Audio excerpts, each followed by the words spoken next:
vous allez faire votre second roman. Ça va se passer dans une entreprise, Oui. une start-up. C'est pas exactement une start-up, c'est plutôt c'est une entreprise de technologie, parce que moi je travaille beaucoup sur la technologie, j'ai fait un premier roman sur Internet, etc.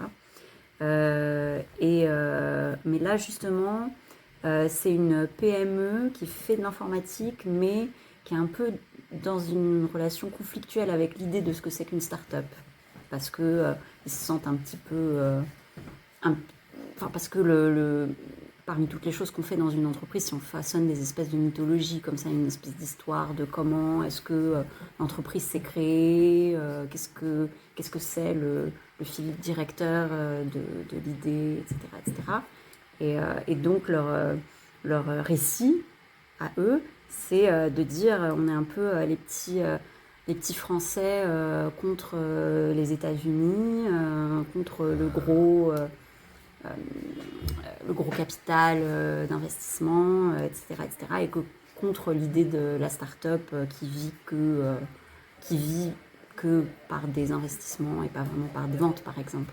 Comment vous est Voilà. venue cette idée parce que vous êtes dedans ce milieu-là tout le temps? J'ai eu un pied assez important dans ce milieu-là, effectivement, parce que je n'imaginais pas, enfin, c'était pas possible pour moi d'écrire simplement et de ne pas travailler à côté. Je n'aurais pas pu le faire financièrement, etc.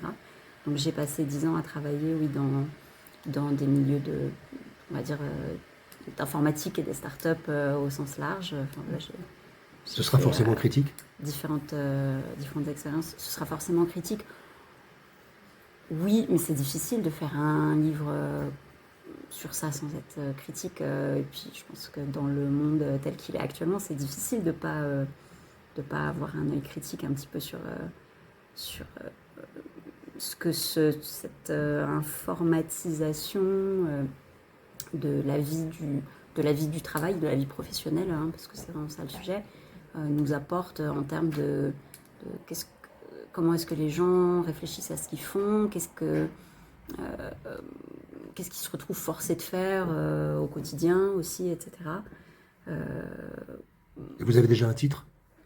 oui, j'ai déjà un site, mais je vais le garder pour moi pour l'instant parce que c'est pas Un mot du titre tant alors. que ah non non non Non? non non non ce sera Pourquoi? Est-ce pour que vous êtes un peu superstitieuse? non pas spécialement mais je préfère garder la primeur tant que c'est pas complètement arrêté fixé.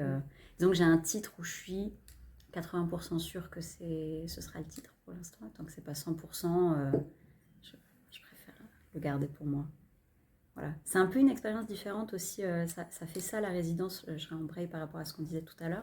C'est que je me retrouve à parler du roman pendant que je suis en train de le faire, alors que c'était pas du tout le cas pour le premier. C'était vraiment mon périmètre secret jusqu'à très très tard dans la rédaction. Et donc là, ça m'oblige à réfléchir en même temps ce que je suis en train de faire et ce que je vais en dire, comment expliquer, Ce que je peux sans dire. trop m'engager dans une. Même si, bon, forcément, il y aura peut-être des choses que j'ai dites là et qu'au final, je vais changer à la fin, c'est pas impossible.